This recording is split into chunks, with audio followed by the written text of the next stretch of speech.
Hello you happy gardeners, welcome back to Stinky Ditch Nursery. We've got Charlie White on camera. Say hello, Char. Hello. And today down here it's quite cold. It's the end of October. Charlie's hands are so frozen he can't feel them anymore, but we're going to let him go over a bit.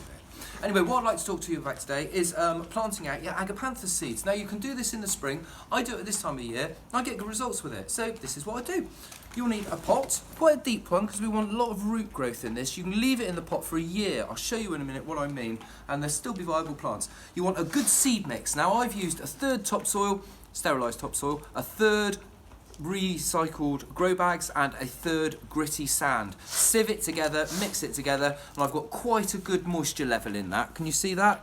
So I'm not going to soak this before planting the seeds. Right, put on the pair of glasses.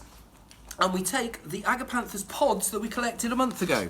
Now these can be taken off of the plant when they're still ripe, like this, green, and they're left, I just left them in this pot in a dry place in the greenhouse, and they've dried out. And as you can see, these little seed pod heads have split open to reveal the little black seeds. They're not very big, but they are the business. That's what we're after. There's a few black seeds there. So I'm just going to pop them into a bowl, sort of sort out the wheat from the chaff, so to speak.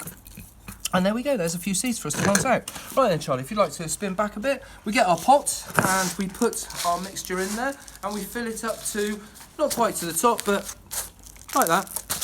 Because remember, we don't want to cover these seeds too thickly, and we tap it down to get the air out, but we also want to retain a gap at the top for water. Remember, when you water, the depth that goes on top usually goes down about 9 times. So we'll be clear with this, that the water will be getting down to the bottom and feeding the roots at the bottom once these plants have grown. Then we take our seed. Charlie, if you'd like to spin in. Now you can just sprinkle them in like this. Make sure they're not too close together, but you don't have to worry too much about it. There we go. We've got a load of lovely little seeds in there. Get rid of the rubbishy bit. I'll put another couple in. And then we're going to give them a fine coating. There we go. A fine coating. Oh, I've got some more here. There we are, Charlie. Wait a minute. There you are. You can be this random with it. Just chuck them in, like that. And then we get the compost in our hand like this, and just give it a fine coating like that. That's all that's required. And as always, Charlie, what do? We Put a label in. We put a label in it that we clearly date and mark what's in there, and we use a permanent pen. I found out recently the pencil is actually better. I'm going to experiment with this. And there we are. I'm going to leave that in the corner of the greenhouse, just on a table bed for over a year, and it will do this.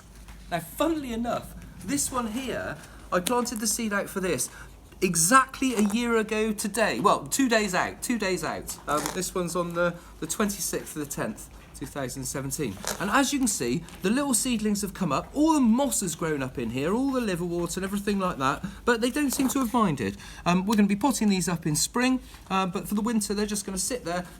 They've got nice big roots, and they'll make lovely agapanthus in about 3 years from now. This has been Robbie Phoenix down at Stinky Ditch Nursery with Charlie White on camera, talking all about planting out your agapanthus seeds at the end of October. Thanks for watching.